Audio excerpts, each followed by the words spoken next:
राजकारणात पुन्हा एकदा निष्ठावंतांच्या पदरी निराशा आली आहे। विधान परिषदेच्या स्थानिक स्वराज्य संस्था मतदारसंघांसाठी उमेदवारी जाहीर होताच भाजप आणि राष्ट्रवादीमध्ये नाराजीचा सूर ऐकू येऊ लागलाय। अनेक वर्ष पक्षासाठी घाम गाळणाऱ्या कार्यकर्त्यांना डावलून नुकतेच पक्षात दाखल झालेल्या नेत्यांना उमेदवारी देण्यात आल्यानं प्रश्न उपस्थित होत आहेत। पक्षनिष्ठेचे मोल कमी झालंय का की जिंकण्याच्या गणितापुढे निष्ठा दुय्यम ठरते?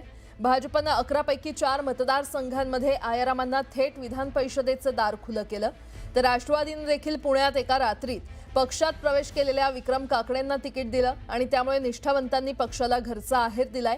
राष्ट्रवादीच्या एका पदाधिकाऱ्यानं राजीनामा दिलेला आहे, पण नव्यानं पक्षात दाखल झालेल्यांच्या हाती राजकीय लॉटरी लागल्यानं निष्ठावंतांनी फक्त सतरंजा उचलायच्या का अशी चर्चा रंगली आहे। आम्ही भारतीय जनता पार्टीत काम करणाऱ्या उत्कृष्ट कार्यकर्त्याला संधी देतो, पण एखाद वेळी असा निर्णय घ्यावा लागतो की एखाद्या दुसऱ्याही पक्षाचा चांगला प्रगल्भ काम करणारा उमेदवार जर आमच्याकडे असेल त्याला आम्ही संधी देतो। याचा अर्थ असा नाही की नवीन लोकांना संधी देऊ नये, नवीन लोकांनाही संधी दिली पाहिजे, जुन्याचाही सन्मान केला पाहिजे।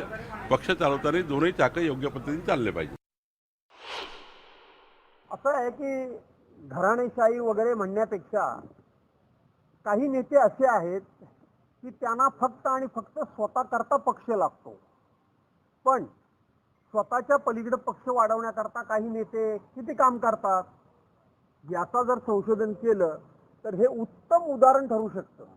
उत्तम उदाहरण, विधान परिषदेला 4 वेळा, विधानसभेला किती वेळा, खासदारकीला किती वेळा, मंत्रिपदाकरता किती वेळा, आणि हे जात असताना इतर कार्यकर्ते या सगळ्या पदावर किती वेळा गेले याचं संशोधन तुमच्यासारख्या जाणकार पत्रकारांनी केलं तर त्याचं उत्तर मिळेल।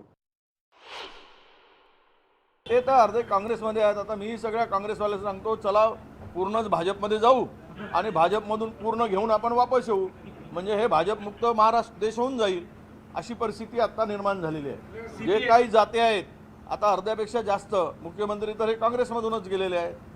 आता अर्ध्यापेक्षा अधिक आमदार भाजपमध्ये गेले, जे आपल्या काँग्रेसमधून गेलेले आहेत। आता विधान परिषदेमध्ये उमेदवार जे आहेत ते तर अर्धे काँग्रेसमधूनच आहेत। त्यामुळे आता पुरीच काँग्रेस भाजपमध्ये विलीन करा आणि भाजपमधून भाजपवाल्याला ओरिजिनल हटवून टाकून ओरिजिनल काँग्रेस करा, आता अशी परिस्थिती होईल।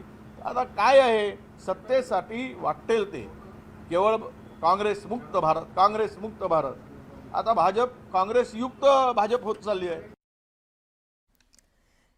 छत्रपती संभाजीनगरची जागा भाजपच्या वाट्याला गेल्यानं शिवसेनेमध्ये नाराजी आहे। अब्दुल सत्तार यांचे पुत्र समीर सत्तार यांनी आपला उमेदवारी अर्ज दाखल केल्यानं महायुतीतील धुसफूस समोर आलेली आहे। यानंतर अब्दुल सत्तारांनी भाजपवर गंभीर आरोप करत भाजपनं आमचं मुंडकं छाटलं असल्याची टीका केली आहे। कालचे नेते शिवसेना संपवत असल्याचं त्यांनी म्हणत सर्व विषय एकनाथ शिंदेंसमोर मांडणार असल्याचं सत्तार यांनी म्हटलं।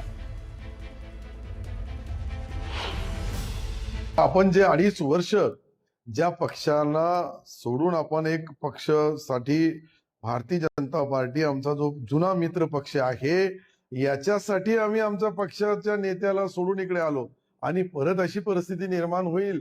आज जी परिस्थिती निर्माण होते ते स्लो पॉयझन आहे, हळूहळू शिवसेनेला मारायचा स्लो पॉयझनची जी परिस्थिती निर्माण झाली याला भविष्यामध्ये याच्यावर उपचार करणं गरजेचं आहे। आज या 18 महिन्यामध्ये जे जे घडू लागलं, या 18 महिन्याच्या घडलेल्या राजकारणामध्ये सन्माननीय मुख्यमंत्रीच्या बद्दल आमची कोणतीही तक्रार नाहीये, परंतु खाली सावे साहेब असतील, बाकीचे लोक असतील, हे ज्या पद्धतीने आमच्या पक्ष संपवण्याचा कट रचू लागले यांच्यासाठी आम्ही आमच्या नेत्याला ही सर्व जागृत करून देणं, सर्व माहिती देणं हे जरुरी आहे। मला वाटतं का पुढच्या भविष्यामध्ये आम्हाला शिवसेना जसं काँग्रेसचे आज हाल झाले या संभाजीनगर औरंगाबाद जिल्ह्यामध्ये तसे आमचे हाल करण्याचा काही कट रचू लागले का हे मला तर दिसतोय।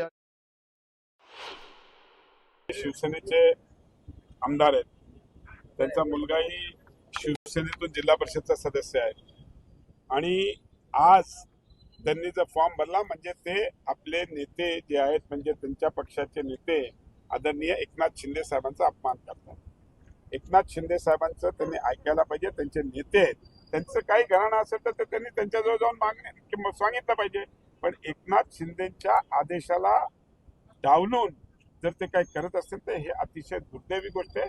एखाद्या पक्षाच्या आमदारांना हे शोभत नाही. मला त्याला मोठं नाही करायचं, मी तुम्हाला स्पष्ट सांगतो. म्हणून मला त्याच्यावर बोलायचं. मला त्याला मोठं नाही करायचं, मी तुम्हाला स्पष्ट सांगतो. म्हणून मला त्याच्यावर बोलायचं. भारतीय जनता पार्टीचं